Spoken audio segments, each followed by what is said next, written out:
Meanwhile, Donald Trump launching a trade war with China. China supposedly will hit back June 1st.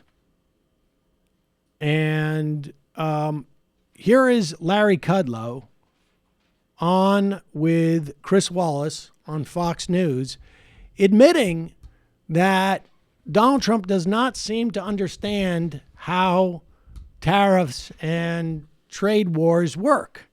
Now, I think there are problems with the way that we have set up some of our businesses, and I think that we should have, in certain instances, protect certain businesses. But Donald Trump doesn't seem to quite understand the dynamic that's going on here. And here is Larry Kudlow having to concede the one of the fundamental points about Donald Trump's tariffs. It's not China that pays tariffs. It's the American importers, the American companies that pay what in effect is a tax increase and oftentimes passes it on to U.S. consumers. Fair enough. In fact, both sides will pay. Both sides will pay in these things. And of course, it depends. If it's a tariff on goods coming into the country, the Chinese aren't paying. No, but the Chinese will suffer GDP losses and so forth with respect to a diminishing export market and goods that they may need for their own. I understand that, but the president says China doesn't. China, it pays the tariffs. They may suffer consequences, but it's U.S. businesses and U.S. consumers who pay, correct? Yes, to some extent. Yeah, I don't disagree with that. Again, both sides will suffer on this. Wow. This is like they're banking on this notion that that support for this policy will come from people who are just excited to see China suffer. And really, like, you know, whose interests are ultimately being protected anyways, right? Like Hollywood's ability to get DVDs that are not being ripped off. I mean, this is sort of stunning. But once a Trumpista, now I will say this too about Larry Kudlow. For the better part of 30 years, maybe more actually, 35 years, Larry Kudlow has been on TV in one form or another talking about free trade, no tariffs. It is fascinating to see someone reject their entire life's narrative for a gig in their twilight years. I mean, he must have been super bored. It really is stunning to see Larry Kudlow sell himself out that way. The other thing that's stunning, on one hand, you have folks like Larry Kudlow who have ejected all of their, like I never, Larry Kudlow's answer for everything was to cut taxes, to have no tariffs and whatnot. He sold all that away in about 10 minutes. He's the past, though. What's also equally as disturbing is to look at the future. And Tom Cotton, Harvard-educated, Rhodes Scholar, Tom Cotton, who very well could be someone who runs as for the presidency as a Republican in the future, absorbing all the lessons of Trumpism, but without the lack of brain power.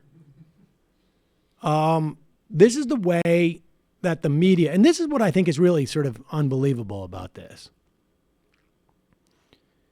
To allow Tom Cotton to get away with saying this without sort of pointing out to the American public how ridiculous this is. The reason why we have a media and tune into a media is for some measure of skepticism. We don't necessarily have interviewers on the corporate media who are going to question from a perspective. The BBC has provided us some examples of what questioners do when they're getting aggressive with politicians. But they need to have some measure of signaling to the audience, like, look, I'm an expert at this, or at least theoretically I'm an expert. And this answer is absurd. Listen to Tom Cotton justify, regardless of what you think about the policy. It'd been one thing if he had some type of coherent response, but listen to how he justifies the fact that farmers in the Midwest are going to probably need a third bailout. He plays the hits. Like we'll go with this. I want to ask you about the trade negotiations that are going on right now. There was just recently a University of Arkansas study from your home state that said retaliatory tariffs by China could end up hurting many farmers in your state. Is President Trump hurting the Americans that he promised to help? So these tariffs are going to end up hurting both Chinese and some Americans. I'll grant you that. I think they'll ultimately hurt the Chinese more than they will Americans, in part because Chinese companies and their government have been cheating the United States for so long. There will be some sacrifice on the part of Americans, I grant you that. But I also would say that that sacrifice is pretty minimal compared to the sacrifices that our soldiers make overseas, that our fallen heroes who are laid to rest in Arlington make, that are right about in sacred duty. You can't compare those two sacrifices. That's right. And then when I'm home in Arkansas, I hear from farmers who are worried about opening up new markets and getting their products to market. But they also understand that China is a serious competitor of the United States and wants to displace us around the world. And they look at the sacrifices that soldiers, sailors, airmen, and Marines make around the world, and they are willing to bear some of those sacrifices in the short term to hopefully in the long term ensure our long-term prosperity and security. Why not tell them Pause it. What?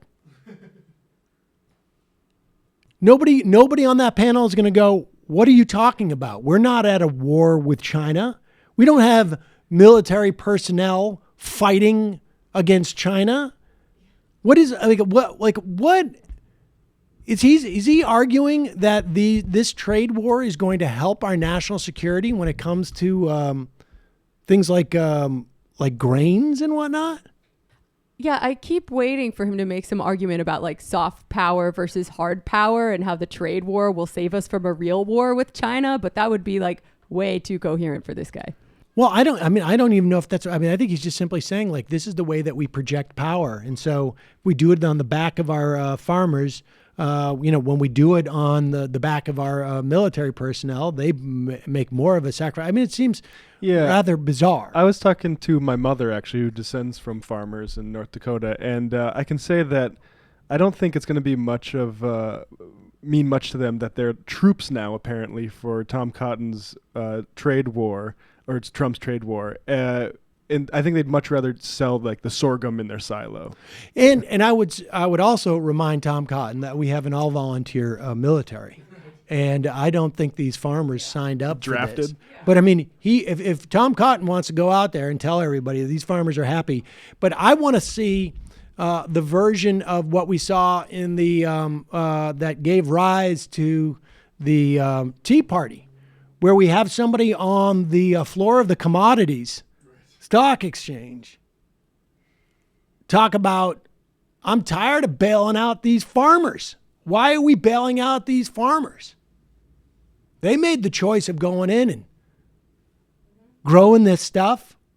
They made the mistake of doing that and relying on our government not to do tariffs and trade. Of course, we won't hear that, but let's hear. This is the tough questioning that we're going to get out of CBS, though. Ensure our long-term prosperity and security. Why not tell them that on the front end? Why not tell them this sacrifice and the higher prices you'll receive, you're going to have to pay, are a part of this conflict, as opposed to saying what's not true, which is that China's going to pay these tariffs to the Treasury? Well, China will ultimately be paying a price for these because Americans may be shifting their consumption or their investment decisions away from Chinese products that have oftentimes been dumped in the United States. We have Arkansans who are benefiting from these tariffs as well. In eastern Arkansas, we have one of the largest steel production areas now in the country. They obviously are doing very well. Again, I'm not going to say that no one is going to make a sacrifice, but in the long term, the effort is to make sure that the United States remains preeminent as a global superpower, both in the economic and the security. Yeah. How, I'm honestly not sure, how is that going to work? Can you win a trade war? My guess is they're going to go back and there's just going to be some cosmetic things. And then Trump is going to claim that he won. Yeah, I mean, Trump is on the record saying trade wars are good and easy to win. Super easy to win. I'm not even sure what that looks like. I mean, it's one thing to support industries in this country that you feel we need to have to maintain a secure supply chain, right? Like, I don't know, sensitive chip making, let's say, for computers. You might want to support there may be national security interests and economic security interests in actively supporting industries in this country so that you can secure a supply chain. But this is a real bank shot that I think very few people actually think is going to amount to anything. So there you go.